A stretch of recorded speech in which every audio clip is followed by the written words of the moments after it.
赖清德跑到新竹啊，他原来团结10讲只讲了4讲嘛，那现在说要继续22讲，每个地方要讲，到新竹讲。那新竹市党部的主委施乃如就替柯建铭讲话，说地方希望团结啊，不要大罢免找战犯了，不要找到我们柯建铭身上，就是这个意思了。所以赖清德说我没有找战犯，责任我来扛，我就是战犯，再找战犯就找我。问题是那怎么找你怎么样呢？你以后做了什么事情？你就把那个林右昌换掉，这除此而已啊。你党主席有下台吗？也没有啊。你有跟全国道歉吗？也没有啊。你搞得这样天下大乱，说我们要休养生息啊，休养生息，讲些什么话呢？怎么会搞成这样的？休养什么生息？不是你搞的吗？哦，那所以他现在就是要找战犯，我就有战犯，找我好了啊。那黄国昌说你是嘴巴负责嘛，口惠而实不至嘛啊。那么另外呢，说现在派系要逼柯建铭这个功后继无力，所以呢很难撼动他这个总召。那立院党团1、2、3、4、5、6、7个干部哦，现在呢要改组遇到瓶颈了，谁来干呢？本来他们是下台以后呢来逼他的，那问题要逼他，这些人都真的下了，但他不动如山啊，那这些人怎么办呢？就不好意思要回来，也很丢脸啊。那新的人好像也不太敢来啊。原来传出有范云啊，或者说这陈培宇说要去，现在也没有啊。所以呢，到时候呢，柯建铭一带7是吧？一人当官，欺负莫敌是怎么样呢？这很有趣啊。那林左水就看不惯了，林左水赖清德陷入困境啊，这95%都是柯建铭的责任啊。那怎么总统玩不过总召呢？想要换掉他都换不了呢。那赖清德最近呢，就是拉拢英系，言必称小英。以前没有言必称小英呢，因为他觉得他比小英厉害啊。我们看9月6号出席律师节大会，他也说蔡英文在任内宣布2050进行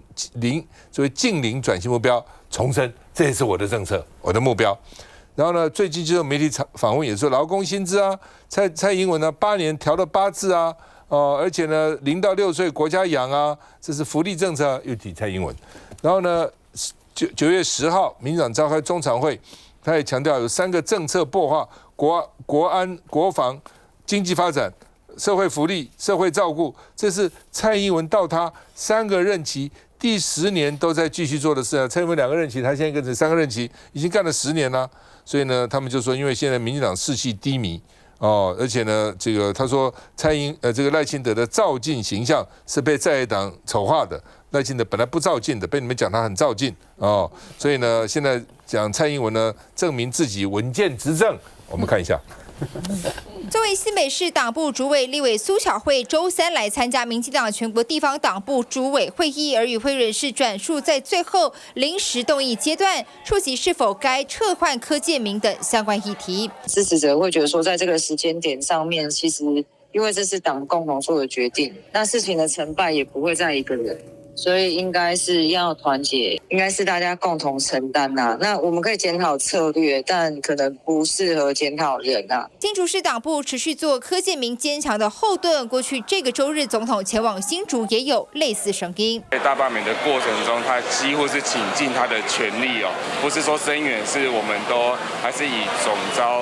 的这个希望总召可以再继续带领我们新竹队在新竹好好的作战。面对传出党内各种逼宫和连署声浪，据指出，作为民进党主席的赖清德在周3这场会上讲得很直接，大罢免结果不尽人意，但绝对不是找战犯。赖清德直接说，所有责任都是我来扛，要找战犯就找我。其实他就是最大的负责人嘛，这样子，对，所以他说并没有人要特别找战犯或什么，那但是会有一些新的改变。据传出，赖清德认为民进党要因应未来的局势，府院党团队都已经调整，党团就由党团自己调整队形。不过外界也好奇，因为柯建铭的党团干部至今没人登记参选，左右手暂时难产。赖清德和柯建铭周日同台，全程不断窃窃私语，说了什么只有2人知晓。柯建铭这总召大会保不保，让子弹再持续飞一会儿。比如新竹市民众党执政看起来柯建铭那边还很有力，蛮有力的哈。对，非常有力。那个要讲一下，柯建铭绝对是大佬，绝对是民进党的大佬。我觉得他第一，他很有底气可以对抗这个赖清德。你想想看，他那时候说要大家联署的时候，他不是有一天早上是只有他有办法把所有的党籍的立委叫到那个议场去开会。这个换了别人都不行，你说范云叫得动吗？你说陈佩瑜叫得动吗？所以第一，他绝对有底气。那我觉得这是他可以对抗赖清德。再来讲那个大罢免这件事情，当初不管是不是柯建铭提起来了，那也是你赖清德同意的，对不对？你赖清德同意，你行政院长也同意了，你们3个的密谋，不管是阳谋还是密谋，这都是同意的。那最后呢，要找一个战犯去找那个柯建铭，那老柯当然。这个老柯当然就不认罪了，他也许认罪。我觉得第一，柯建铭呢，说真的，我们撇开政党之间的一些隔阂，我觉得他对民进党是尽心尽力的，是对，他是尽心尽力的哦。然后这个整个民进党说要大罢免，他也是尽心尽力的去弄啊。那你看所有人都在骂他，他也是都一个人扛下来。第二件事情，现在在民进党的党团里头，有谁敢出来接总召？大家就说啊，那个蔡其昌要出来。问你下面的干部呢？范云看起来也不敢说他要出来。陈培宇，那所以现在就这个会期开议了。那现在党团到底，因为下面7个干部都跑掉了嘛，都辞了。那等那个19号立院开始运作的时候，那民进党的三长到底是谁要来协商？所以我觉得。柯建铭其实他看透了这件事情，他有底气对抗赖清德。所以赖清德现在就是说，因为大罢免之后，然后他就开始，当然他现在开始巩固，我觉得他还是要巩固他自己的核心利益。刚刚讲到这个什么台南、高雄跟嘉义要办初选，其实他最害怕的，你看他为什么用司法去对付林岱樺，也是一样，他不喜欢他。但是陈廷慧台南的陈廷慧就比较听话一点点，但是也没有听话，他也是要受到很大的压力哦。因为台南呢，司法去对抗谁？对抗欧民呢？郭信良，所以会让陈廷飞乖一点。但是我现在所知道就是林岱樺他的初选，他觉得这就是他剩下他的机会了，不然他可能这一届立委做完，他都要去面对这样的司法，所以他感觉上因为我们中部有几个人，然后就是有人跑去，现在9月1要跑去高雄，要帮他协助他，就是开始要认真的打这个初选。所以林岱樺也说，我的初选我一定是争取到底。所以这个民进党，刚赵先生讲了，民进党是很像共产党，没错，他们就是斗来斗去。但是当他们内斗完之后，最后的雏形，最后出现的那个人，他们也很有能力，最后要开始选举了，他可以把它整合起来。我觉得这也是民进党的一个能耐，那国民党可能也要学一下。其实明天那个就要做朝野协商，就是开议日，其实可以看一看，到时候民进党是不是只有柯总召一个人参加去协调？因为他们到现在为止，这个新的会期，包含他们的干事长、书记长都没有产生嘛，哈。那我觉得赖清德其实。大家都知道，他到新竹，那当然其实就直接呛赖清德啊，就说你不要这么只检讨我们柯总召一个人哈，因为大家也都知道，这个柯总召新竹出身，新竹有太多他的子弟兵，这个主委也是他的人，市议员也是他的人，立委的候选人也是他的人，对不对？如果连新竹他都没有办法 handle 的话，这个柯总召就不是柯总召了。那而且呢，他这种驰骋政坛几十年呢，号称万年总召，他不是省油的灯。所以在这次大斗法里面，其实赖清德是灰头土脸的。他让徐国勇，让这个柯总召柯建铭下台，柯建铭不下台，就搞一个什么联署书联署半天，后来也没有办法让他下台。这叫做什么呢？令不出党中央啊，也就是说，我主席的这个命令是你党团的总召根本不接，就是我要颁一个圣旨，徐国勇颁圣旨到，然后我不接你这个圣旨啊，那所以事实上是闹得非常难看的。那今天他讲说，好啦，那这样子战犯好，要讲战犯就讲我啦。大家一直觉得说战犯本来就是你啊，你不要以为说这么我们还感谢你说你愿意说你自己是战犯，战犯本来就是你赖清德，那。大家就问你是战犯，请问一下，那你如果知道羞耻一点，是不是应该下台？好，那也不要下台。好，你不下台，那你就道歉吧，下招罪己，说对不起，哈，我这样子啊，搞了这样大罢免，让国家空转将近1年了，付出这么多的这个社会代价，社会如此对立，好，朝野也如此抗争，对不起啊，我做错了哈，我真的跟大家致歉。没有啊，他没有，他现在继续要说一些有的没有的。那至于就说他跟其他派系之间的关系，那当然在讲到有关一些县市长的问题，那他跟英系之间的关系当然是很微妙的，没有错。他最近呢言必称小英啊，因为大家都过去都知道他是怎么样对付英系的人嘛，哈。那老实说了，你们两个真的感情好的话，也不需要言必称小英，因为到目前为止，赖清德当然做了一些妥协，在人事上，比如第一个就是指标人物，就是徐国勇，他让徐国勇进入了党中央。那另外，可是你大家看，在整个内阁改组里面，小英的人有哪些？有吗？啊，院长也是你的人，副院长也是你的人。比较勉强的是龚明鑫，哈，因为过去龚明鑫也被，因为他是蔡英文算是也算是重用的人了。那其实要让他当经济部长，其实他早就应该当经济部长，就是后来对他有一些疑虑。好，现在除了经济部之外，其他哪一个重要部会你换成英系的人有吗？并没有啊，所以你还是很防着英系嘛。所以现在就说赖清德自己想要巩固他在内部民进党自己内部的权位，他现在还是在这个斗争中。那当然，现在最重要的大戏就是这个柯建铭到底总召还能不能保住？但是我特别要讲邱意莹啊。比如说，你今天刚才一开始王世坚说什么屠龙那个倚天出来一定要见血啊，怎么柯建铭没有走？王世坚有这个权利哈，他有资格说这个话啊？请问你邱意莹凭什么啦？啊，你在这个过程里面，我们都知道啊，看到每天大罢免、大成功，你只会每天就投着那个这个柯建铭啊，柯建铭讲什么往东你就往东，柯建铭往西你就往西，而且然后做他的后啊，然后在这边骂这个在野党、骂国民党、骂民众党，现在突然说，哎呀，那个时候不应该这样子啊，他通通是柯建铭的错。啊，你自己作为帮凶，你是最没有资格去检讨柯建铭的。所以啊，现在接下来到时候他们的里面的这些干部怎么用啊？听说啦，柯建铭也不会要用这些背叛他的人啦。好，他如果要巩固这些位置，我旁边还用一些这个是要逼退我的人，所以连他们党团内部这个权力的这个更替啊，恐怕都是一场大戏啊。接下来再回来。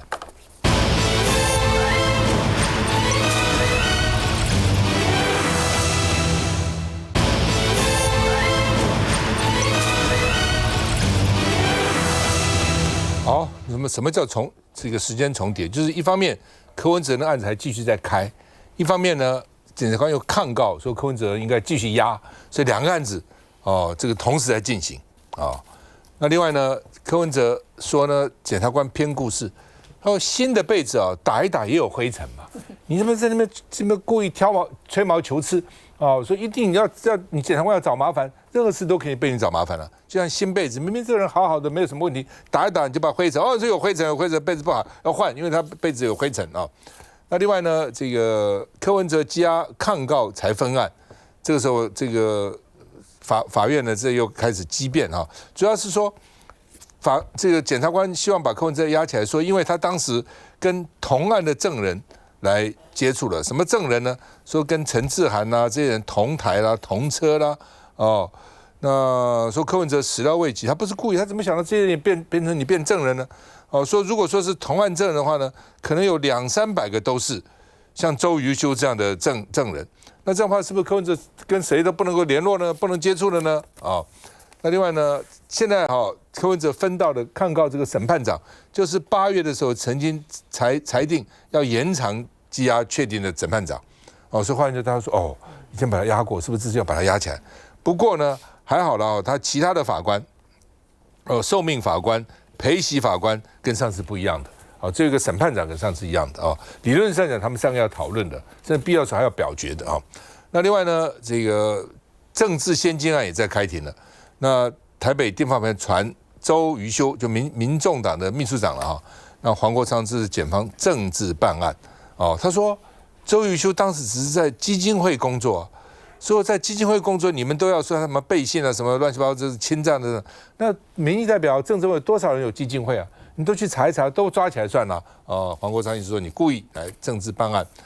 那民众党的发言人吴怡轩是说呢，哎呦，一下子抗告，一下子交保，一下子裁定，一下子抗告，说呢，到底柯文哲会不会被抓去也不知道。这个自由未卜，每天都像洗三温暖，每天都这样受到凌迟。我们看一下。你们担心北检抗告成功吗？跟苏天再讲。早上9点，穿着一身西装下楼，匆匆忙忙上车。前民众党主席柯文哲要赶到台北地院开庭，10几分钟的路程，抵达后，支持者大声喊话。交保第4天，2度来到台北地院，表情和过去相比似乎轻松不少，但这回出庭，心中恐怕还是会有些忐忑，因为北检前一天正式提出抗告。柯文哲在获得交保之后，是第2度回到北院来开庭。不过这回就在开庭的同时，北检的抗告书也已经送到了高等法院。一整叠厚资料从台北地院收发室被送到高等法院，已经分案完毕，阅卷结束才会做出裁定。北检认为重要证人尚未调查完毕，以及柯文哲拒保后和陈志涵、陈佑成等证人有接触，并且透过脸书喊话或骚扰特定人士，有继续羁押的必要。是否会重开羁押庭，就等抗告结果。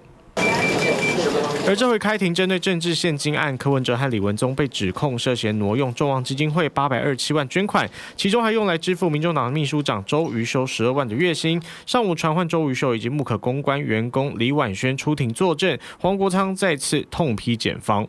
这个如果在法律上面会沉罪的话，请问北检的检察官，你们要侦办人的范围，恐怕不是只有周瑜修，恐怕不是只有柯文哲，恐怕不是只有台湾民众党，民进党。有多少基金会？针对性这么强，只有民进党可以，其他政党都不行。即使交保继续面对官司，还得等抗告结果出炉，柯文哲恐怕蜡烛两头烧。那香龙，司法的暴力是一种高级暴力，高级暴力是在政治检讨的时候很少会被讨论到，因为我们都默许了这种高级暴力，觉得司法怎么办？那个仿佛是一种制度的特权。可是，我觉得他是有检讨必要的。就是如果检察官把一个人羁押了1年，然后案子办到现在为止，连个大概的样子都看不到，其实检察官跟检察体系是有深刻被检讨跟批评的必要。但是长时间了，因为我们对于司法的这种的抽象的至高无上的尊重司法4个字，成为大家自己画的红线，就觉得不愿意去对于司法多所批评了之后，好像就觉得逾越了某种社会规范的边界，这会让司法体系里面对于自己干的有多烂，失去了自我检讨的空间。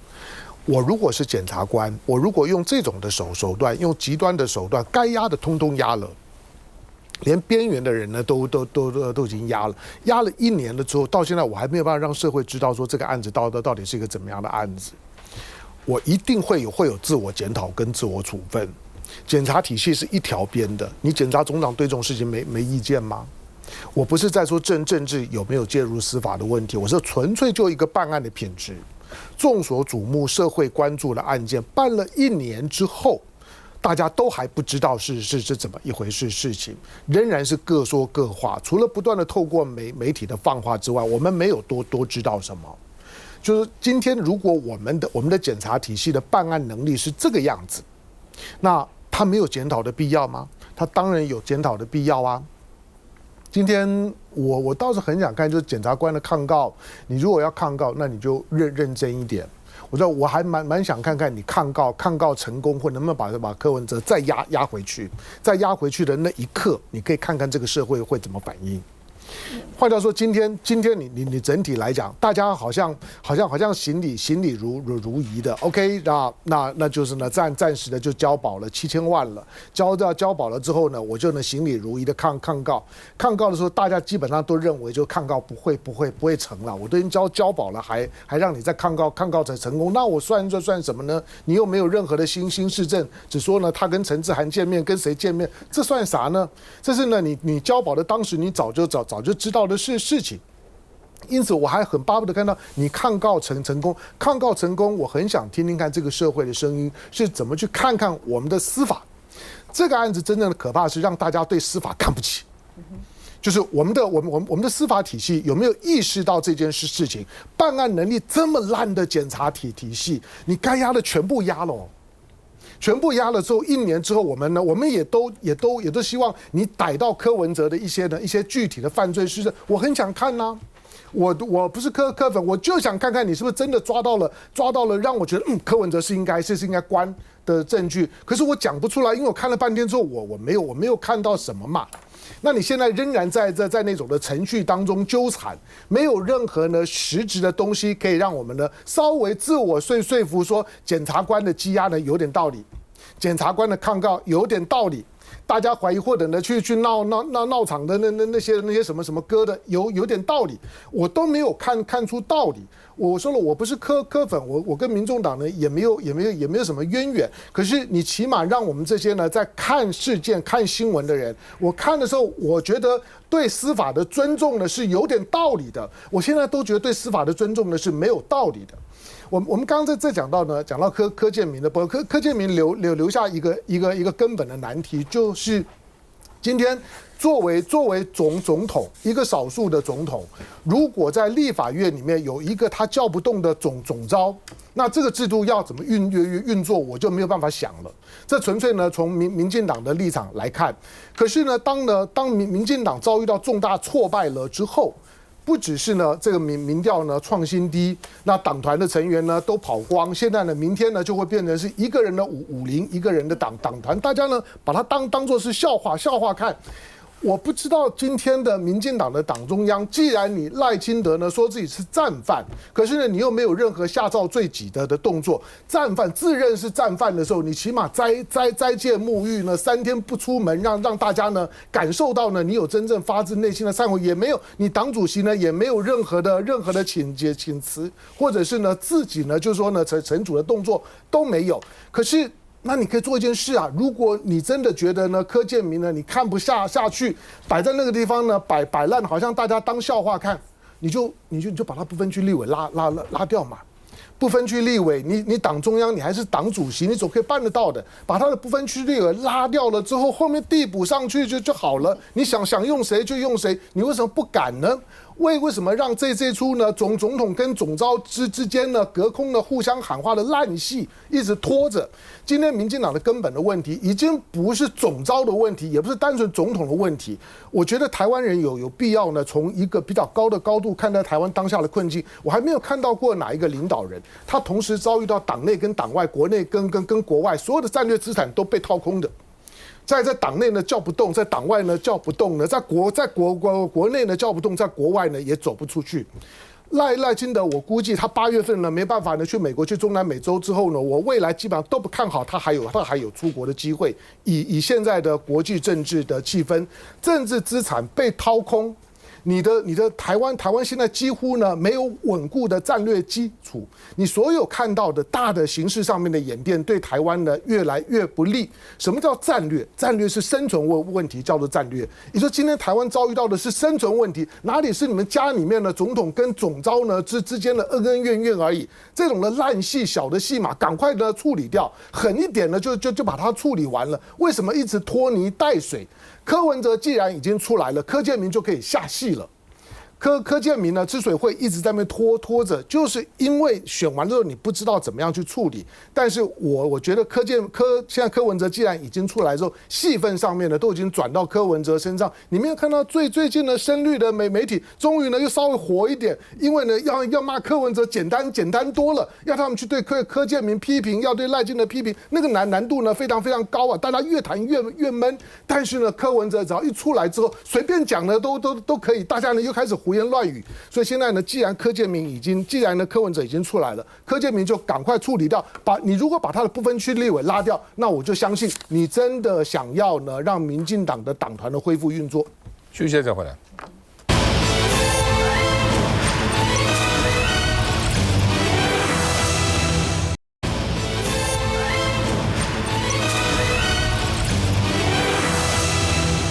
好，2028、2026蓝白到底合不合作？那黄国昌他说要延续柯文哲的理念啊，所以昨天指示成立一个叫联合政府研究小组啊，因为呢，如果这个在内阁制国家，你政党如果不过半，就要研究这个联合政府啊。那当然也有人问说，民众党现在会不会2颗太阳？黄国昌是选出来的党主席啊，柯文哲是创党的这个元老啊。哦，那到底听谁的呢？民主党听黄国昌，听柯建铭的呢？柯文哲是不是2颗太阳呢？那发言人吴宇轩呛民进党说：“你自己厘清一下你的逻辑哦，你这个见缝插针什么意思啊？”那另外尤云龙说柯文哲在玩政治豪赌，说柯文哲最后的盘算是说：“哎呀，我反正是法律案就交给3个律师了，但是呢，我柯文哲就这个跟你搞政治哦。”就算是为了政治再度入狱，他也没那么在乎了，累积这个政治筹码。因为呢，他不是要把自己当成这个曼德拉吗？哦，所以呢，在这种情况下，我哪会在乎？哦，这个通常你看那些很多国家的这个总统啊、政治领袖，最后都是坐牢出身的，所以没关系，关吧。好，看一下。你去年就一路搞到现在，我就说你们从来没有成功过。像外界想分化他跟柯文哲的关系，门都没有，但也怕党内真有杂音。黄国昌在10号中央委员会中主动开口，重申跟柯文哲的沟通绝对没问题，希望党内别被见缝插针，先让柯多休息陪家人。真的不要小看了他们的这个密切程度，沟通桥梁跟管道不是大家想象的，好像有很大的隔阂。黄国昌他是大家一票一票民众党里面投出来的党主席，他的正当性100%足够，不可能也没有这个空间需要换党主席。党发言人出面辟谣，不可能更换主席，反倒是黄国昌柯规昌随，延续柯文哲竞选政策，只是政策会成立联合政府政策研究小组，被解读是替2028蓝白合先布局，但这又衍生出若白银愿担任副手，黄国昌、柯文哲谁更适合？我觉得这个东西都是一个开放性的问题，我们实在没有办法那么快的看到说3年后、4年后。白银没把话说死，蓝委也认为现在就谈2028蓝白合实在太早。白银内部也有声音认为，未来大方向政策仍能请益柯文哲的意见，但前后任党主席对蓝白合的见解是否一致，也为未来合作先埋下不确定性。小林委员，你怎么看这个？特别是联合政府，这个欧洲很多嘛，哈。是。那黄国昌为什么突然想要研究这个？好，我想有关于联合政府的部分，是真的就像是刚刚赵大哥所说的，在内阁制国家的话啊，因为现在也很难说真的会有一个政党它是可以完全过半数，然后掌握所有的这内阁的席次，所以大部分都会去搞这个联合政府。那比如说以德国来讲，他们大概最近期的这个联合政府就所谓的红绿灯这个红绿灯政府，就是分别由3个党，那么他们分别来共同组成。那么其实对于联合政府的部分，我要讲，就是因为我有之前有去看过有关于德国联合政府，他们基本上他们就是像是有一个非常完整，像一个契约的这样子的一个协议就在这个联合政府的这个组成里面到底哪些政党它是配有哪些这个部会首长哪些席次，那么以及是如何产生，然后以这个中间如果说有这个相关的这个部会首长的这个席次，他如果说卸任下台的话，那么要怎么样的重新的组成，其实都有非常详尽的这个相关的这个规范规则哈。但所以如果说之后要组成联合政府的话，等于说是各个不同的政党大家要共同来签订这个契约的，这不是说是只是口头上面说，这要白纸黑字，大家都要把这个相关的内容里面的这个条件啊要求，然后全部都看清楚了之后，共同这个同意这样子的一个联合政府的这样协议。所以其实黄国昌他有这样的一个想法，好要先行做准备，我基本上是给予肯定，而且也乐观其成。那么事实上就像我讲的，其实有一些国家其实他们都有一个蛮清楚的一个规范，所以呢如果说这个不仅是民众党，甚至国民党这边，如果说预见未来在2028年的这个选举势必可能之后要组成这样的联合政府的话，我觉得国民党这边其实也要提前做准备我们也要有我们自己的思考的战略而不是都是已经要到选举的时候，然后到时候再来谈像之前的上次2024的那样的一个做法，我觉得其实不是一个很成熟的，真的要谈联合政府的一个情况。那在另外我还要想讲，就是说是有关于柯文哲。他的这个交保和7000万的这个事情，那么当然就是接下来不晓得高院会怎么样的去做裁定啊。那么事实上，现在台北地检署又提起抗告，光是他有没有权利提起抗告，该不该提起抗告，其实在法界就有很多的讨论。现在大家也认为说，就是让这个地检署他不断的提起抗告，这个基本上是对于被告人权的一种侵害。更何况是我看了这个台北地检署提起抗告的理由，真的是让人一笑皆非。他说，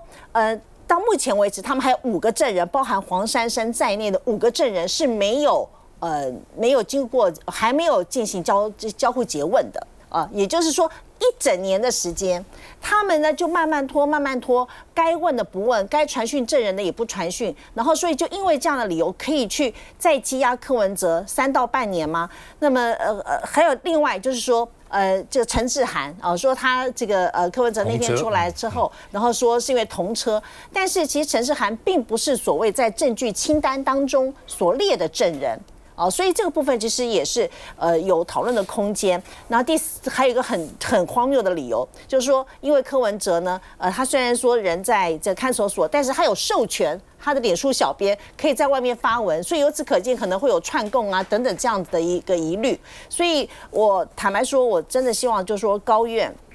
在这个案子上面不要再受到有其他政治力的影响，真的压了1整年的时间啊！就算是柯文哲，可能真的这个检察官那边他们有什么把柄，法院认为说可能有什么问题，但是如果说从被告人权的这样保障来说的话，我认为其实真的没有羁押的理由。之前讲的说有可能有串供之余，有逃亡之余，我认为这样都不存在，也都已经带了电子脚镣了，然后有这么高的这个拒保金啊，那么但是说实在话，我现在对于法院，我还是没有那么高的信心啊，那么多的信心会不知道他们会怎么判就是了。我想民进党现在万针齐飞啊，万针齐发，就是要找缝插，有缝就尽量往里面插。民进党可能认为这个蛋在密，大家都会有缝哦。但老实讲，不好意思啊，你现在遇到的是铁蛋，不是吃的铁蛋，真的钢铁蛋。先讲2颗太阳啊，没有柯文哲就没有台湾民众党。所以柯文哲今天不管他有没有实质党主席这个位置，他的所有的话洞见观瞻，他所有的话，其实民众党都会成为民众党一个很重要的一个政策方向哦。所以我当然觉得黄国昌是现在他某种程度他的授权跟受益的现在的一个中间的一个暂时的接班者哦，他也是被选出来当主席。其实他们彼此之间，我相信是不会有矛盾的。那另外就回到蓝跟白的问题哦，我跟大家讲一个很实际的事情。国民党跟民众党是不同政党没有错，过去在很多的选举上都有矛盾跟冲突，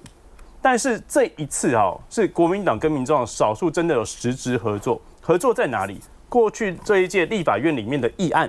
以及选举有没有合作？过去其实都没有过。这一次罢免就是实质的选举的合作，所以其实就是包含这个电视机前的观众朋友都会有感受到，国民党支持者也有感受到，以前两方支持者还会那边网络上对骂来对骂去的这一次其实很少，就是因为这样实质合作建立起的信任基础，让彼此认为可以谈。当然我也认为这吴怡轩讲的说2028是未来事业很久，但的确2028是一个大方向，要把民进党拉下来。在这样子一个信任基础之下，我觉得彼此合作会更有默契，而且更可以去谈那我要跟国民党支持者讲一件事情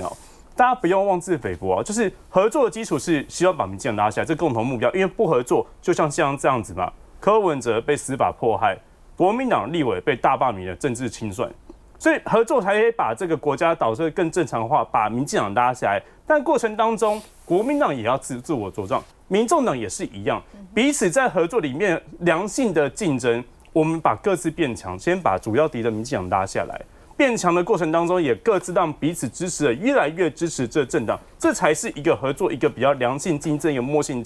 契跟基础。所以有合作的信任，才会有合作的基础。这样很多东西，包含2026、2028，都会一个比较平滑的去讨论怎么提名。比如会有2个太阳吗？不可能有2个太阳啦因为我常讲说其实经营政党就跟经营庙一样，政党里头我们需要很多政治明星经营庙里头我们需要很多的那个什么神佛啊，因为每个人的需求，每个 TA 都不大一样，所以因为民众党算是小党，我都很庆幸，我们开始有一个明星，有2个明星，我们希望有第3、第4个明星出来，因为只有这样的政治明星，然后呢，民众党才能够永续经营。到回来我要想讲这一个案子，我要想讲3件事情。第一个就是说，这个司法对柯文哲这个案子，第一个你要不要一案一案的来厘清？你在金华城案子你办不下去了。好，刚刚唐湘龙说，他办了1年，他看不出金华城到底柯文哲犯了什么错。第一个，你金华城你办不下去，你要不要先把它撇清？好，你不要在社会上制造混淆视听，你马上。然后金华城，我们就觉得他好像还没问完，他又马上去问什么政治现金啊，一直给不全部混淆视听，让你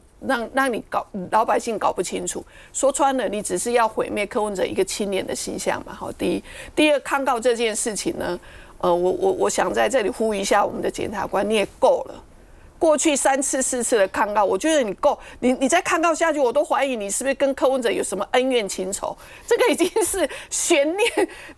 就是说悬念甚深了，就搞到是个人的恩怨情仇，你就是非抓他不可了。这个社会没办法接受你这样的一个检察官。第3件事情我想刚刚就是讲了这个所谓的2党之间的合作，不管是2026、2028，其实。在这一次的大罢免过程当中，因为我也组了一个反罢免的志工小组，我们都到处去讲，我们不觉得说我们是跟国民党合作，而我们是在站在一个社会上一个公理上面。其实这是一个社会上面一个大事件，所以我们站在这个社会上，我觉得我们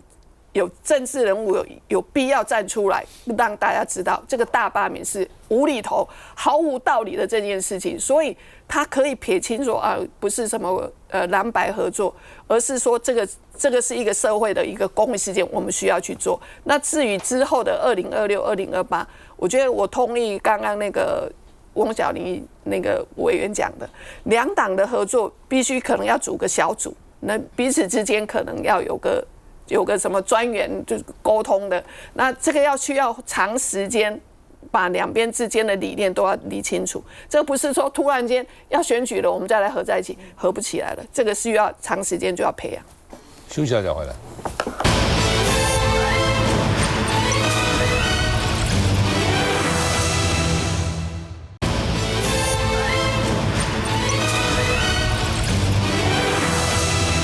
好，那么朱立伦到底是不是真的选？因为有人认为说朱立伦不要选了，有人认为朱立伦搞不好要选。那说傅崐萁说确立朱立伦真的要弃选了哦，所以呢，既然你朱立伦不选，傅崐萁表达有极高的意愿要选党主席啊。那另外呢，傅崐萁说，有人问傅崐萁嘛，傅崐萁说这2个月有很多人来劝进我，哦，很多人劝进啊。所以呢，那他到底选不选呢？他也没有讲死要选，但是也没有说他不选。现在看起来是这样啊。那另外呢，郑丽文在抢军系票，说获得这个黄复兴党部的前主委力挺他啊。那另外呢，这个也是当过陆战队的这个退役上将了啊，是季连连啊。那另外呢，这个他说我如果当党主席的首要任务就是蓝白要合作啊。那另外呢，这个退将黄信强，他们也是这个有陆海空的退将联名挺郝龙斌去选啊。那另外呢，张亚平啊，说他不满党内私相授受，所以呢退出国民党主席的选举啊。那郑丽文、张亚平也都说国民党现在有密室政治啊，所以呢这个谴责啊。那另外呢，现在又传出来说朱立伦跟郝龙斌跟我形成一个联盟，国民党发言人说呢，见缝插针不必的啊，没有什么联盟，真的没有什么，你们联什么盟啊？啊，然后呢，朱立伦因为郑丽文呢，昨天好像炮口对内啊，就是说呢，这个黄卢锦如被抓啊，被起诉啊，国民党没有力挺他。那国民党的副发言人康靖瑜今天就说呢，说如果你希望国民党将来成为强力有战力的团队，就不要只是说空话。应该做实事啊！昨天他们有质疑啊，说当时呢，朱立伦啊带领这些党团啊，都坐在那个法院门口啊，坐了整夜那你郑丽文并没有去，你在哪里啊？我们看一下。我们不能够在机关算尽，我们不能够再把个人的前途放在党的前途之上。出席复兴岗23期年会，抢攻党内军系票，只是郑丽文的这番话剑指党中央而来，让制度说话，奠定一个公开、公平、透明的制度，由制度来产生候选人，才有正当性，才能够让大家心服口服。制度既然已经公布了，就不可以擅改，不能因人设事，不能黑箱作业，不能密室交易。指控党魁选举搞密室、搞黑箱，会有此言是近期盛传。朱立伦有意将党主席接棒给郝龙斌、赵少康其中一人，郝龙斌、赵少康也不断眉来眼去，朱郝赵联盟俨然成型。另一方面，彰化县议长谢点玲、国民党前副秘书长张亚平接连退选，看似整合成功，但张亚平指控少数人私相授受的宫廷模式，已经违背了民主政党的根本精神。国民党内从来没有什么这个联盟那个联盟，说什么钦定啦，或者什么指定，然后引起什么人的不同意哈。我想这些完全都是子虚乌有。我想有部分的人士见缝插针这样的一些行为，其实我觉得大可不必。郑丽文、张亚平异口同声质疑密室政治，国民党火速驳斥，但郑丽文炮口频频对内，再质疑党中央朱立伦没人声援遭起诉的党工跟黄吕锦如。在过去呢，有许多的国民党的民意代表是空前的团结，来与朱立伦主席2度在北检前面守候黄吕锦如主委，不应该只是说空话。应该要做实事。蓝营党魁之争，郑丽文高举反朱大旗，让局势变成了挺朱反朱大战。海伦全，我是觉得像不晓得，我是大家都说国民党现在很乱，很多人要出来选，我觉得很多人出来选还蛮好的啊。因为如果说他制度是出来了的，不管是谁取得了入场券啊，因为这边最主要讲到是说呢，是不是朱立伦跟赵先生啊，朱立伦跟另外还有跟谁啊？另外一个人也是对，郝龙斌就都取得了这个中评委的身份嘛，因此他就另外一个是管中闵管中闵，对，那事实上你说这个在代表就是管中闵也可以出来选啊，那赵先生也可以出来选啊，那我觉得都很好啊。我就说事实上，我认为这个部分的话呢，你说给予他入场券，就叫做私相授受，就叫做密室协商，我觉得这倒不至于哦。那我觉得对国民党来说，他只要有一个开大门走大路的制度，而且事实上这次是党员要选举嘛，党员是要一票一票投票出来的，所以我觉得这部分的话，游戏规则清楚了，我不认为它就必然乱。只是说呢，目前人真的是很多，那是不是每一个人都是有意义的参选人？我觉得这个是可以稍微区分一下。当然，我觉得对每一个参选人来说，他自己都觉得很有意义了啊。但我觉得对于国民党来说，或者对台湾的政党政治来说，是一个有意义的参选人，我觉得其实就可以去剔除很多了啊。那当中的话呢，我觉得第一个，我觉得对国民党来说要去思考这件事情。第一个，刚刚讲到最新的一个发展是傅耕萁，我说真心话啊，就在大罢免的过程当中，大家不要忘记了，民进党怎么去操作大罢免，就是在每一个县市、每一个要罢免的区，他就这样做：罢免傅耕萁，罢免叉叉叉，罢免傅耕萁，罢免叉叉叉。代表就是说，傅耕萁对于台湾的政坛当中，我想对于傅耕萁来说，他当然也觉得委屈，他过去的很多的一些案子啦，可能都是很久远以前的事情了，跟这个对岸之间的这个交流，也不见得一定要戴红帽子，但是他基本上的观瞻真的是不好，所以民进党操作是成功的。所以这件事情对于傅耕萁来说，你说当一个总召很会这个运筹帷幄啦，敢拼敢冲，我觉得是很好，是一个干才。但当党主席这件事情，他可能难免就必须要有号召力，要有一些形象等哦。所以我觉得这部分事实上我会比较觉得，我觉得傅耕萁他就做他的总召，当他的干场就好了。那至于另外的人，比方说是不是郝龙斌、赵先生两个人是不是2选1一个，那出来国民党内部有一个是本土派，一个是黄复兴，一个就是年轻人跟中间选民，所以我认为有意义的参选人的地方在这里。郝龙斌跟赵先生可能会得到黄复兴，郑丽文也会去争取，但是世代交替要不要在这一次成为议题？我认为这是一个在让赖一任要能够发生的前提之下，这件事是很重要要去思考的事情。李湘龙，我越来越觉得，其实大家都是国民党党主席选举的时候很乱，可是每次都很乱啊。我真的要把乱当作是常，你回头去想哪一次不乱，哪一次不是这样闹哄哄，哪一次不是觉得都破坏团结，然后都觉得国民党只要选下去就完了。那虽然有的时候选下去真的完了，但是那个完了，其实你回头去看，跟党主席选举并没有什么关系。我说你今天面对的是一个生存问题，换到会影响到国民党的接下去的政治表现的，就是你的立委选举、地方县长选举的输或者是赢，你认为跟党主席选举团不团结几个人选举有很密切的关联吗？我不认为。我觉得它是大环境的问题，就是你对于那个大环境以及面对那个环境的问题的思考，以及国民党总体来讲回应那个问题的能力，那才是关键。美国的共和党川普2.0，他选总统的时候，跟他出来竞逐的有13个呀。即使川普那个气势很高，都还有十几个，没有关系嘛。就其实你每一个要选党主席，不管你的动机想法呢，自恋到怎么样的程度，都没有关系。可你起码要知道，如果你选不赢就退，选上了之后呢，你要有去重新调和的能力。而且基本上现在当国民党主席，老郑我就想不出来，当国民党主席有啥稀罕的呢？选上了之后，也不见得你就能够选总统，或者大家就把你当一回事儿啊。基本上是个苦差事儿。国民党该意识到的，就是把你过去的想法呢抛开，会决定国民党存活的不在党主席的选举。两位，这次好像到现在为止，卢妈不选哈，然后周立伦也不选，看起来国民党主席确实蛮难干的哈。但是对我们来讲，我还是一句老话，因为以现在的状况，那从可以打这个篮球队到现在已经可以快要打棒球队的状况，